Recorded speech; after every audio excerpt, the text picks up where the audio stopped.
Hello everybody, thank you for watching. This is our 9.1 video on the introduction of states of matter.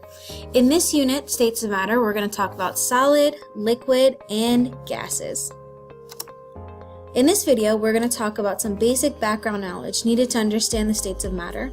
We're going to talk about our different temperature scales, then we're going to talk about kinetic energy, and then lastly, we're going to discuss the differences between a direct and indirect relationship. Let's first start talking about our different temperature scales. Some scales you may be familiar with, like our Fahrenheit and Celsius scale. Another scale that we do use in chemistry is our Kelvin scale. There are three main points that we want to talk about our temperature scales. We want to talk about the temperature at which water boils, water freezes, and then lastly, absolute zero. And if you don't know what absolute zero is, it's the lowest temperature that is theoretically possible. And at this specific temperature, all the particles, they come to a stop, and we call that absolute zero. Here are some main points about when water boils. We know the most familiar is 100 degrees Celsius. Some of these values you may not be familiar with. We know that water freezes at 0 degrees Celsius, 273 Kelvin, and then 32 degrees Fahrenheit. The last thing is absolute zero. Absolute zero is at 0 Kelvin. It could be negative 273 degrees Celsius or negative 459 degrees Fahrenheit. The last thing we want to do is be able to convert from one temperature scale to another temperature scale. So if you wanted to convert Fahrenheit into degrees Celsius or Celsius into degrees Fahrenheit, you would use this formula. In order to convert from degrees Celsius to degrees Kelvin, you need to add or subtract 273 degrees Kelvin. Let's now talk about different intermolecular forces. So an intermolecular force is any attractive force that causes particles such as atoms, molecules, ions to be attracted to one another. And this is important when you're talking about different states of matter because some intermolecular forces are stronger than one another. And then the strength of this attraction can affect the state of matter. So if you have a really strong attraction, you're going to have something that's like a solid. If you have a really weak attraction or no attraction at all, you might have something that could be a gas. If you take a look at this example, you have two methane molecules over here that are going to be attracted to one another.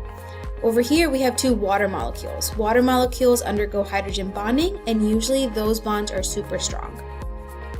Now that we talked about intermolecular forces, let's relate how it relates to our different states of matter. So we know our states of matter are solid, liquid, and gases. So as you can see these different particles, as you're going this way, you can see that you're increasing your temperature. And when you're increasing temperature, you're increasing your kinetic energy. And kinetic energy is the movement of these different particles. You can see that the movement is increasing. As you're going from a gas, liquid to a solid, you're increasing your intermolecular forces. And if you remember, that's the attraction between the particles. So you can see here in gases that they're not really attracted to one another because they're very far apart. Liquids, they're a little bit more attracted to each other. And then solids, they're super attracted to each other, which keeps them all together. The last thing we're going to talk about in this video is a direct versus indirect relationship. So when you have two variables and you're relating them to each other, it could be described as a direct or inverse relationship.